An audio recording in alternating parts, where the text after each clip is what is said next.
जब हम किसी भी बंदे के साथ या किसी भी शख्स के साथ बात करना चाहते हैं, उसके साथ कम्युनिकेट करते हैं, तो सबसे पहली बात हम ये देखते हैं कि वो किस लैंग्वेज को समझता है, यानी वो किस लैंग्वेज के अंदर मेरी बात को समझ पाएगा। तो इसलिए इसी तरह जब हम किसी बच्चे से बात करते हैं तो सबसे हम मोस्टली उसको तोतली लैंग्वेज के अंदर बात समझाते हैं, उससे बात कोई पूछनी हो तो हम उसको तोतली जुबान के अंदर उससे बात करते हैं। सेम इसी तरह अगर हम कंप्यूटर से कम्युनिकेट करना चाहते हैं, कंप्यूटर से बातचीत करना चाहते हैं, तो हमें कंप्यूटर की लैंग्वेज का भी पता होना चाहिए। हम मोस्टली यही करते हैं कि जिस बंदे के साथ भी हम अपनी बातचीत करना चाहते हैं, हम उसकी लैंग्वेज को समझना हमारे लिए बहुत ही जरूरी होता है।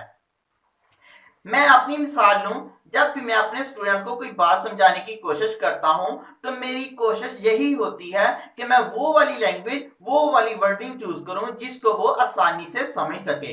तो इसलिए अगर हम कंप्यूटर के साथ कम्युनिकेट करना चाहते हैं तो हमें भी कंप्यूटर की लैंग्वेज को समझना होगा। तो आइए कंप्यूटर के साथ कम्युनिकेट कैसे की जाए, इसको समझने के लिए welcome to Alkamar computer and science academy.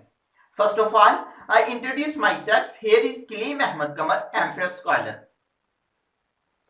आज के इस लेक्चर के अंदर हम कंप्यूटर प्रोग्रामिंग के साथ कंप्यूटर कम्युनिकेशन को भी सीखेंगे। कंप्यूटर कम्युनिकेशन को हम दो हिस्सों के अंदर डिवाइड करेंगे। पहले हिस्से के अंदर हम करेंगे classification of programming languages and then we study about the types of programming languages. Now let's start our lecture.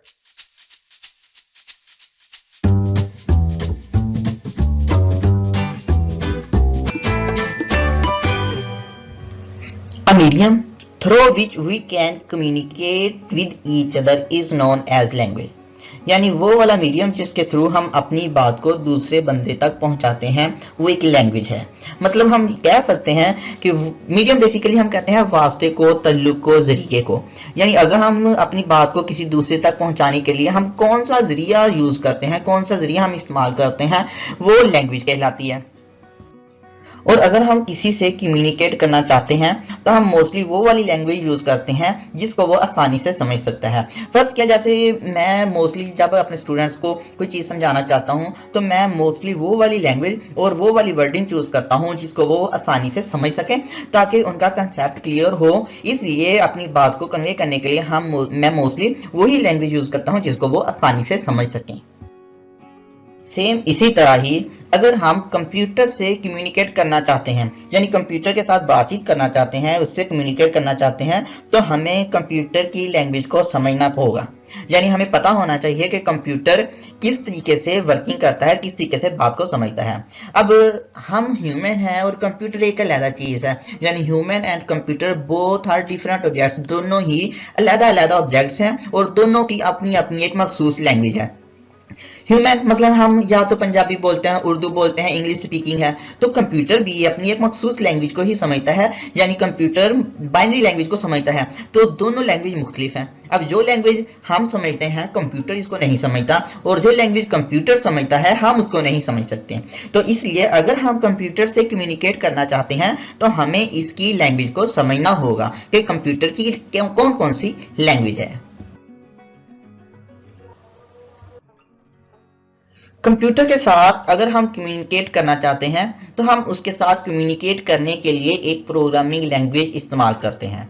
और क्वेश्चन जो पैदा होता है कि प्रोग्रामिंग लैंग्वेज कहते किसको हैं, ये क्या होती है। A programming language is a notation designed to connect the instructions to the machine or computer। मतलब क्या है कि ये एक नोटेशन है जिसको हम डिजाइन करते हैं ताकि कंप्यूटर के साथ हमारा कनेक्शन बिल्डअप हो सके। यानी हम मखसूस सिंबल्स यूज करेंगे, कोई भी सिंटैक्स यूज करेंगे, रूल्स एंड रेगुलेशंस के अकॉर्डिंग से यूज करेंगे ताकि हम कंप्यूटर से कनेक्ट हो सके। और जिस प्लेटफॉर्म के अंदर हम यूज करते हैं वो प्रोग्रामिंग लैंग्वेज होती है।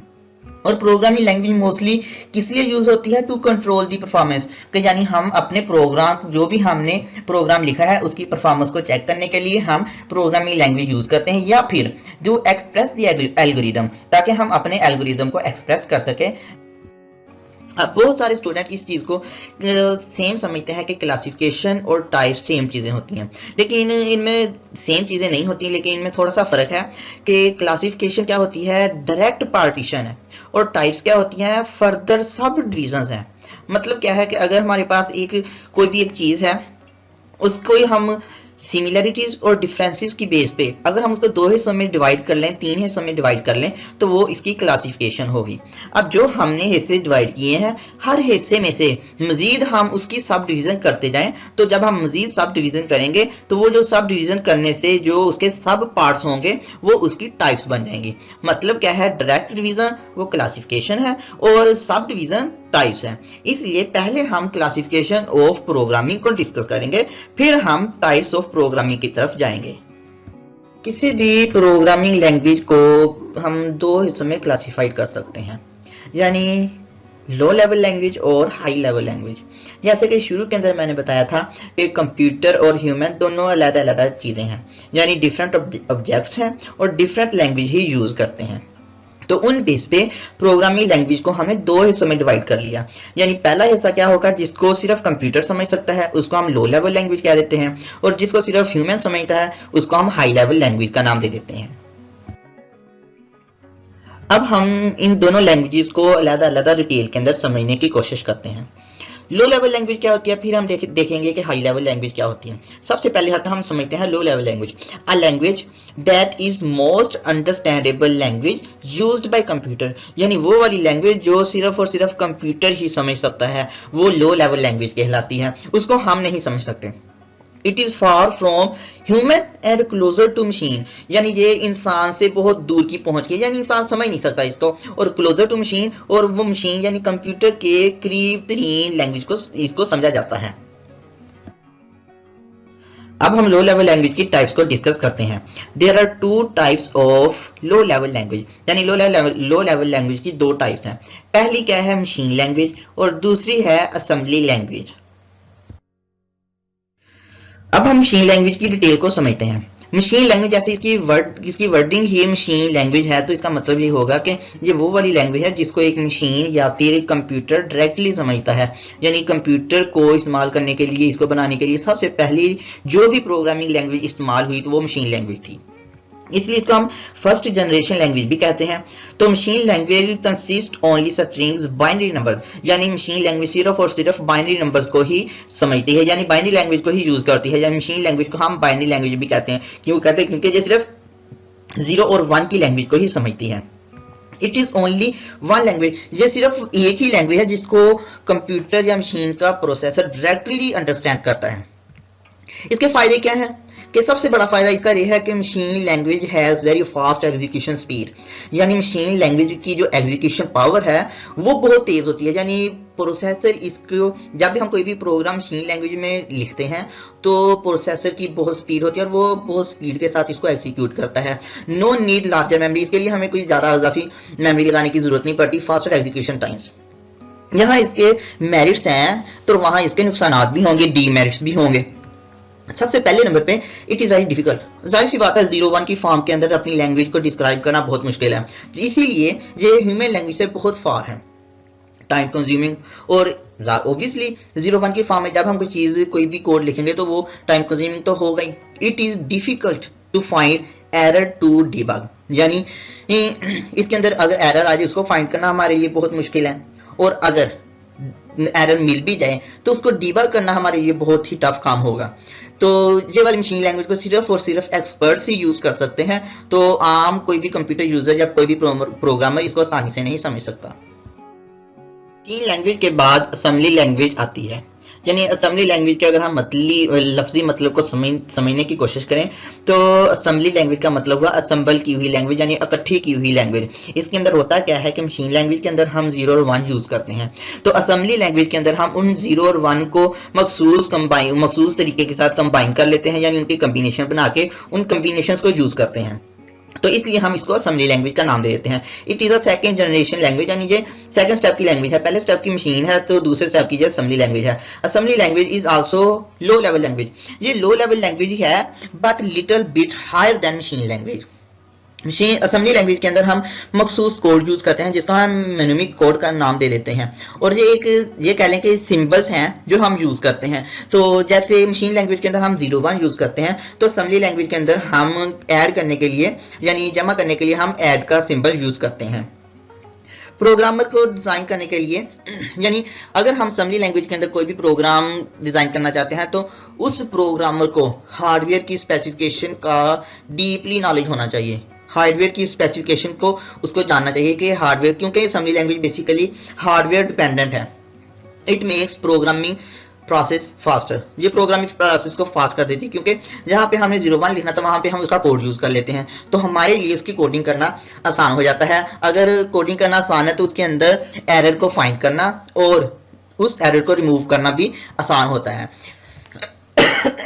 सॉरी, डीमेरिट्स, जहाँ पे असेंबली लैंग्वेज के इस्तेमाल फायदे भी हैं तो चंद एक नुकसान भी हैं। Programs written in the language is not directly understand by the computer, क्योंकि कंप्यूटर सिर्फ 01 समझता है, असेंबली लैंग्वेज यूज करता है सिंबल, तो जाहिर सी बात है 01 तो कंप्यूटर समझता है लेकिन सिंबल को कंप्यूटर नहीं समझेगा। इसलिए कंप्यूटर को समझाने के लिए, असेंबली लैंग्वेज के कोड को समझाने के लिए हम एक थर्ड पार्टी यूज करेंगे, थर्ड प्रोग्राम यूज करेंगे जिसको हम कहते हैं ट्रांसलेटर, और ट्रांसलेटर यूज करेंगे तो ट्रांसलेटर को हम फिर असेंबलर का नाम दे देते हैं।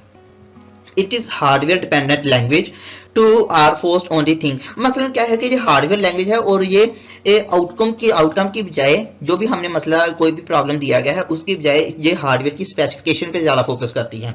Programs written in this language are very less are not portable. Programmer must know the its mnemonic code to perform and. अब हम लो लेवल लैंग्वेज को हमने डिटेल में देख लिया, अब हम देखते हैं हाई लेवल लैंग्वेज। कि हाई लेवल लैंग्वेज क्या है? A language that easily understand by the human, यानी इंसान इसको आसानी से समझ सके, वो हाई लेवल लैंग्वेज है। It is far from computer and closer to the human, यानी लो लेवल लैंग्वेज जो थी उसको सिर्फ कंप्यूटर समझता है, इंसान उसको आसानी से नहीं समझ सकता। लेकिन हाई लेवल लैंग्वेज को इंसान अच्छे तरीके से, ह्यूमन अच्छे तरीके से समझ सकता है, लेकिन कंप्यूटर इसको आसानी से नहीं समझ सकता, इसलिए it is far from computer. High level language के अंदर हम इंग्लिश की तरह के वर्ड्स यूज कर लेते हैं, मैथमेटिकल नोटेशन यूज कर लेते हैं, ये हमारे लिए अंडरस्टैंड करना इजी होता है। Requires less time to write a program and easy to debug the errors. Machine language या असेंबली लैंग्वेज के अंदर एरर को फाइंड करना और इसको डिबग करना हमारे लिए बहुत मुश्किल था, लेकिन हाई लेवल लैंग्वेज के अंदर ये बहुत ही आसानी से हो जाता है। क्योंकि कंप्यूटर सिर्फ और सिर्फ मशीन लैंग्वेज ही समझता है, यानी लो लेवल लैंग्वेज को ही समझ सकता है। तो अगर हम हाई लेवल लैंग्वेज के अंदर अपना प्रोग्राम राइट कर देते हैं तो जरूरी है कि उस प्रोग्राम को लो लेवल लैंग्वेज के अंदर भी ट्रांसलेट किया जाए। तो इस मकसद के लिए हम लैंग्वेज ट्रांसलेटर प्रोग्राम यूज करते हैं, जो दो तरह के होते हैं, यानी या तो हम इंटरप्रेटर यूज करते हैं या फिर हम कंपाइलर यूज करते हैं। Types of high level language. High level language को हम 3 कैटेगरी के अंदर हम डिवाइड कर लेते हैं, यानी पहले नंबर पे हम प्रोसीजरल लैंग्वेज करते हैं, फिर प्रॉब्लम ओरिएंटेड लैंग्वेज करते हैं और फिर हम नेचुरल लैंग्वेज को दर्जा दे देते हैं, ऐसे ही करते हैं। तो जब हाई लेवल लैंग्वेज आई तो उसके अंदर सबसे पहली लैंग्वेज जो थी वो प्रोसीजरल लैंग्वेज थी, फिर प्रॉब्लम ओरिएंटेड लैंग्वेज बन गई और अब नेचुरल प्रोग्रामिंग लैंग्वेज है और जो अभी कंटिन्यू है, यानी इसके ऊपर अभी वर्किंग जारी है। Procedural language basically third generation language है और ये वाली वो लैंग्वेज है जिसके अंदर हम बेसिकली अपने प्रॉब्लम को, जो भी हमने प्रोग्राम लिखा है, इसको हम छोटे छोटे हिस्सों के अंदर डिवाइड कर लेते हैं, यानी उसके मुख्तलिफ स्टेप्स बना लेते हैं, फिर उन स्टेप्स को एक ऑर्डर के अंदर, एक सीक्वेंस के अंदर ले आते हैं। और इस प्रोग्रामिंग की जो स्पेसिफिक बात ये है कि वो इन प्रोग्राम के ऑर्डर के अकॉर्डिंग ही वर्क करती है, यानी सीक्वेंस के अकॉर्डिंग ही वर्क करती है। अगर हम उन स्टेप्स को फॉलो करवाएंगे एक सीक्वेंस के अंदर, तब ही हम अपनी डिजायर्ड आउटकम तक पहुंच सकते हैं। तो procedural language is a language in which a problem is divided into steps and order of steps that must be followed, यानी इसको बहुत ही जरूरी है कि फॉलो किया जाए in order to reach a desired outcome और specific program state is known as procedural language. इसके अंदर कौन कौन सी लैंग्वेज आ जाती है? इसके अंदर पास्कल आ जाती है, कबोल आ जाती है, सी लैंग्वेज आ जाती है और फॉर्ट्रन लैंग्वेज आ जाती है। Problem oriented language basically fourth generation language है। It is a language which allows the user to specify output should be without describing the detail how to data is manipulated is known as problem oriented language. Basically problem oriented language का focus जो होता है वो output की specification के ऊपर होता है। सबसे ज्यादा इसने फोकस आउटपुट की स्पेसिफिकेशन के ऊपर ही करना होता है without discussing the how data is manipulated. और ये it is one step ahead from third language, यानी जो थर्ड जनरेशन लैंग्वेज से थोड़ा सा स्टेप अप है। ये बहुत ही आसान है प्रोग्रामर के लिए और इसका सबसे मेन काम ये होता है minimize the effort of user, यानी यूजर की एफर्ट को कम से कम करना होता है। It reduces error while writing. अगर हम जैसे प्रोग्राम राइट करते हैं तो प्रोग्राम के राइट करने के दौरान ही साथ साथ ही ये इसमें से एरर को हम डीबग कर सकते हैं। इसके अंदर कौन कौन सी लैंग्वेज आ जाती हैं? इसके अंदर विजुअल बेसिक आ जाती है, सी शार्प आ जाती है, PHP आ जाती है। अब लास्ट वन है natural language. Natural language basically 5th generation language है। A programming language in which instructions are written just like as normal sentences, यानी नेचुरल लैंग्वेज के अंदर हम सेम इसी तरीके से जैसे नॉर्मल राइटिंग में हम अपनी लैंग्वेज यूज करते हैं, इस तरीके से अंदर हम इंग्लिश के अंदर नॉर्मल सेंटेंसेस यूज करते हैं। तो ये सबसे आसान लैंग्वेज है। लेकिन एक बात है कि ये अभी डेवलपिंग स्टेज पे है, लेकिन क्योंकि अभी इसके ऊपर वर्किंग चल रही है और इसके अंदर आर्टिफिशियल इंटेलिजेंस इंक्लूड होती है, जिसके अंदर प्रोग्राम राइट करना हमारे लिए बहुत आसान होता है, इंटरेक्टिंग होता है और इंटरेस्टिंग होता है। लेकिन इन सब के बावजूद चूंकि natural language closer to human है और इसलिए इसकी बहुत सारी जो पिछली जनरेशन होती हैं उसके अंदर इसकी स्पीड कम होती है, क्योंकि जब इसको कंप्यूटर हमेशा मशीन लैंग्वेज को समझता है और जो लैंग्वेज जितनी ह्यूमन लैंग्वेज के करीब तरीन होगी कंप्यूटर के प्रोसेसर के लिए उतनी ही टाइम कंज्यूमिंग होगी। इसलिए नेचुरल लैंग्वेज जो है वो कंप्यूटर प्रोसेसर के लिए बहुत टाइम कंज्यूमिंग हो जाती है। It's slower then previous generation, यानी पिछली जनरेशन की लैंग्वेज से ये निस्बतन स्लो है और very requires very high and advanced and expensive electronic devices. आज के लेक्चर के लिए इतना ही और सेकंड पार्ट के अंदर हम इसी लेक्चर के सेकंड पार्ट के अंदर हम डिस्कस करेंगे types of programming language and specifications of each programming languages इंशाल्लाह। और अगर आपका कोई सवाल हो, कोई भी क्वेश्चन हो तो आप इसको कमेंट कर सकते हैं। तो अल्लाह हाफिज़। वीडियो बात करने के लिए थैंक यू।